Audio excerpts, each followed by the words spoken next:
I'm Tyler Ellison, and some people in our community know me from the time that I worked for Ryan. I started working from over 10 years ago, and I met him about 15 years ago, way back in the Rich Jerk forum when he was just getting into affiliate marketing, which was his start. I was doing already SEO traffic professionally and was learning affiliate marketing back then. And that's how we got to know each other. And I was posting very frequently in the group, talking about SEO and just marketing in general, made some great connections. And that's really where I started falling more into like my calling, which has always been to serve other businesses and help them grow. I am less of the entrepreneurial type and more of the intrapreneurial type, if that makes sense. I found myself very happily serving in the business development side and the growth hacking and the growth marketing side, which is really what I've come to represent, because a lot of people know I'm a great media buyer. I'll admit that I am pretty darn good, but what makes me different from most other media buyers that you might meet is that I do so much more. My experience has allowed me to work with conversion rate optimization, with profit optimization, with back-end optimization, and I've narrowed down the elements and the variables to a very systematic approach, which I've divided into 5 variables and 5 principles that make advertising work and grow businesses, which is actually a book that I'm in the middle of writing and is scheduled to be published in a few months. Look forward to Cash Cow Advertising by Tyler Ellison coming out later this year, and how to build a cash cow business. My own work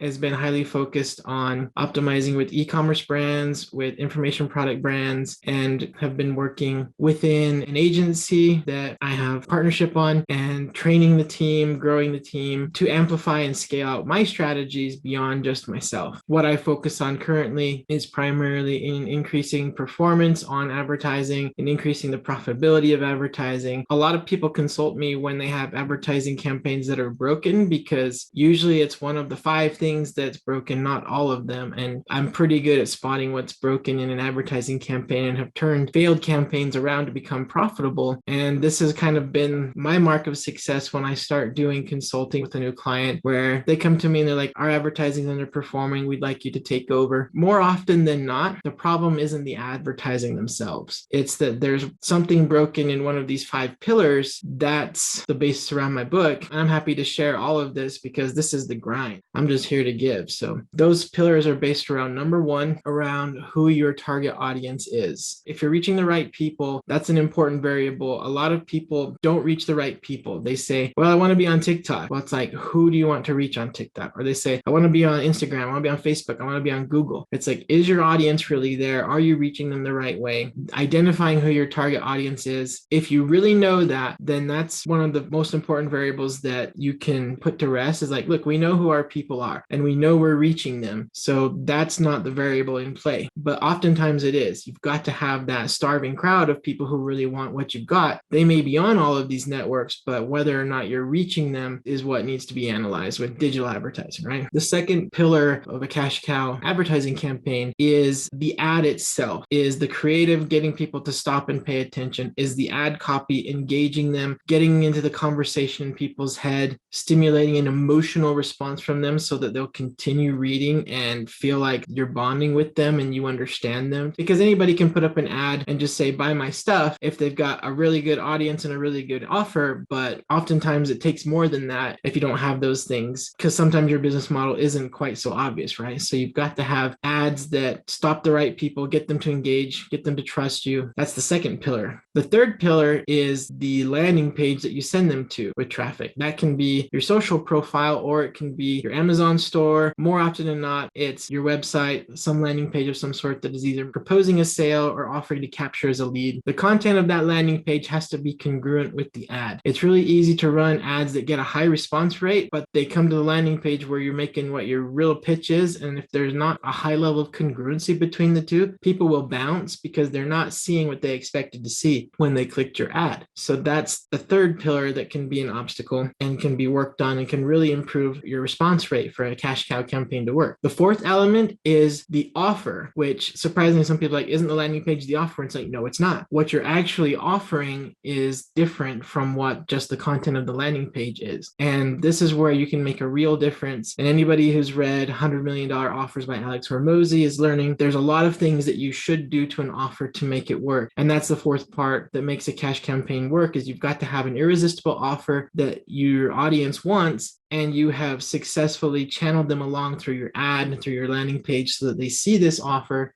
and they really want it. Now, most people would stop right there and be like, that's where your campaign stops. But really, the fifth pillar of a cash cow campaign is the post-conversion engagement. Do you have an upsell or a cross-sell? Do you have a good email follow-up sequence? Do you have secondary offers that are complementary that help people get more value out of the first offer? Or are you just trying to pitch them something else that's completely irrelevant just for the sake of it? It's like you get the best response when you offer complementary offers that help people get more value out of the first offer that they chose. That's going to be the basis of the book that's coming out later this year. Those 5 pillars are what make a cash campaign work. And very systematically, they can be broken down and analyzed. And this is why when people give me an ad campaign to fix, I analyze all these 5 pillars and I can point to this metric response rate is low. This metric needs to be better. You're never going to be profitable if you don't fix your back end, because even if your front end is working well, you've got to build profit and serve your clients better, giving them more ways to transact with you in a way that enriches their lives, or else you're not going to be able to continue to afford to advertise. That's been the focus of my work, and it's kind of the culmination of almost 20 years of working in marketing and advertising and having helped lots of businesses grow, from brick and mortar businesses to e-commerce to information products and lead gen. I've worked with multiple agencies. I've worked with lots of brands. For example, just in the last month, I took one brand who was doing about $250,000 a month, and we grew them to like 100K in 1 month. And I didn't even have to really launch very many new ads. All I had to do was fix what wasn't working and bring in a more cash cow approach. Without dramatic increases in budget, we got very dramatic increases in response and so forth. And that's the kind of work that gets me juiced up and excited and happy. Is not that I own all the business and to do all the work, even though I do own multiple businesses. I did just acquire a small startup that is in the cleaning business. They have a little vacuum widget. But the reason I bought it is because I have a vision of running a very bold and exciting ad campaign for this product, similar to like the Dollar Shave Club ad that was so famous from years ago. I see this product and I have a vision of a very, very bold ad. And that's why I wanted to do it, is I wanted to put something out there that was just very bold and building a whole persona around the brand, which it doesn't have right now. It's very lackluster, very plain. So giving it a personality that will make the brand valuable, that's a side project. But most of what I do is working within the companies of helping them increase the response of their ads and helping their marketing teams be more successful. I let the clients take credit for the wins. I'm not about taking credit, but I was behind a lot of big wins. Do you ever have arrangements where you do an equity position with them, or is it just cash for services, or how do you work with that? Equity positions are some deals that I have. So I do have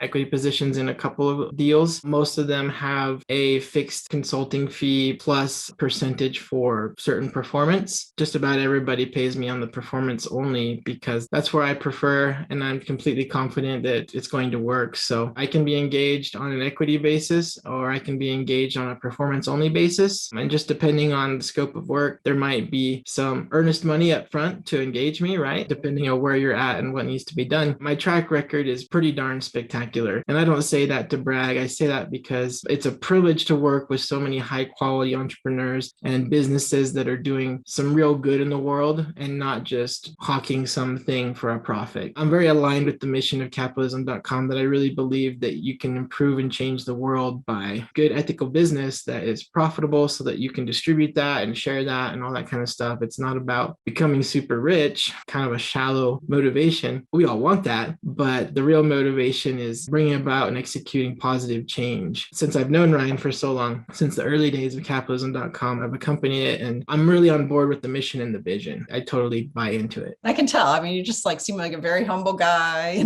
I suspect you're understating what you have done. The amount of revenue I've helped generate is measurably over $400 million. Whoa, I need a moment. Well done, man. I kind of managed to bridge the two. I turned my entrepreneurship personality into a kind of an entrepreneurship offer because I maintain my independence, but I serve more people. But I'm not trying to turn this into a $12 billion consulting business. It's just me. It's just serving, and it's where I'm happy. And when I have big wins, that's when I can bring in some big amounts and exit. Like when I sell the business I just bought, for example. I have children, and now I'm teaching them to build a business. They have dreams to open their own tennis shoe business. So we Created an e-commerce store and I registered the brand and got the logo design and they're going to get it trademarked and all this kind of stuff. They have a really good idea for a shoe store. That's what they're all into. I'm like, great, you guys love this stuff. We can do it for fun and it'll be a business you can do. So passing that along to get my boys into entrepreneurship early because they've got the bug. They do like it. So my oldest is turning 20 this year. Oh, wow. Okay. Not what I thought you were going to say. Maybe 12. My next oldest, he's 13. And then the next one is 9. And the next one is 4.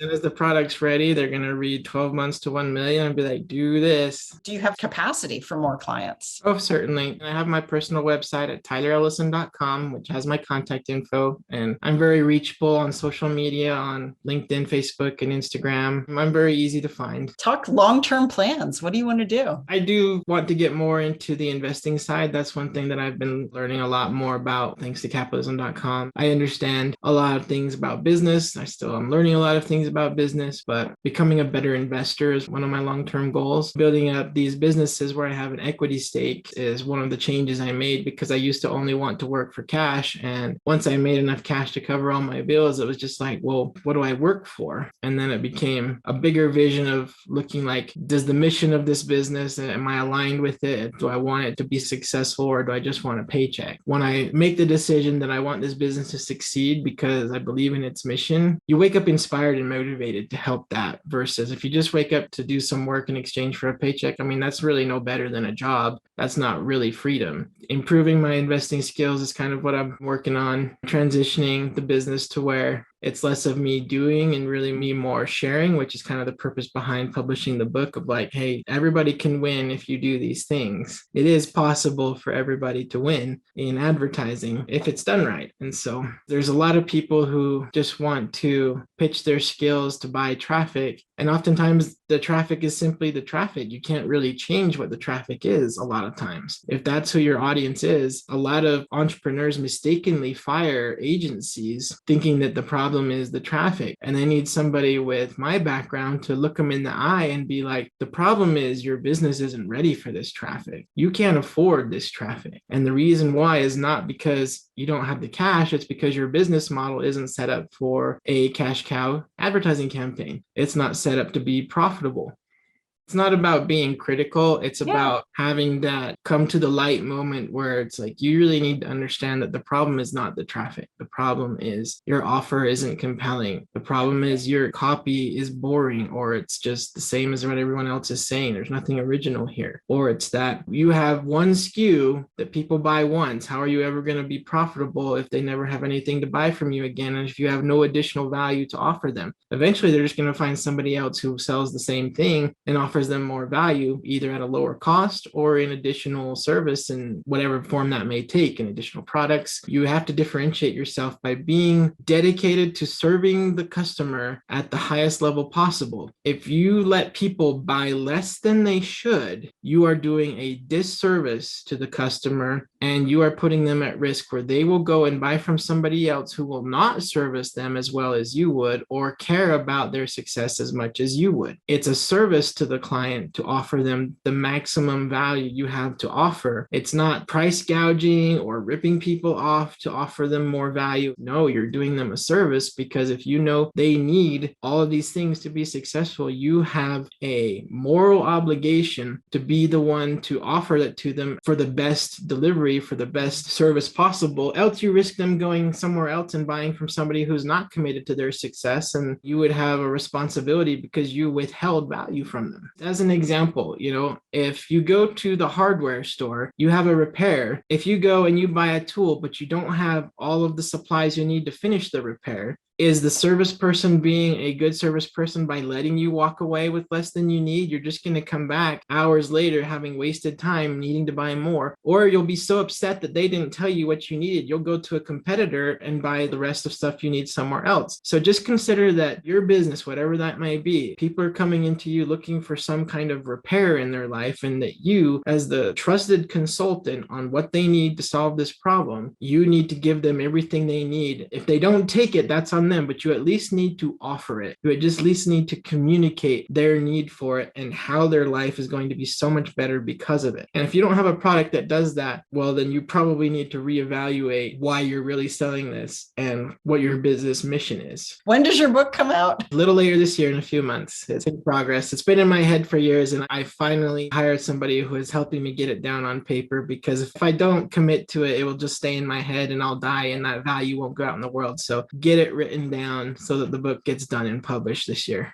Is there anything that you could use that anybody here could help you with? Like you say, if you've got a great brand and it's struggling because you don't feel like your ad campaigns are cash cows, they aren't producing profit for you, well, let's partner, because if you have a good business that's aligned with kind of the things that I consider important, then there might be a great fit there. There's something that you would tell to somebody who's considering, hey, should I join Incubator or TOP or anything, or even just be in this world? What would you tell them? I would say engage and join capitalism.com in whichever product setting makes the most sense for you for whatever stage you're at, because all of the offerings, from the free content to the premium content, it's all incredibly beneficial. The team provides so much value. I can't speak highly enough of the founder, Ryan, who's a friend. I had the opportunity to work very closely with Ryan before capitalism.com. I know the caliber and quality of person he is. I know that he feels that he is fulfilling his mission, and it's hard to argue, because the results of people who execute on what they learn in capitalism.com, they get amazing results. I would recommend any and every entrepreneur should be in capitalism, whether they're already winning or if they're just starting. The community is exactly what you need.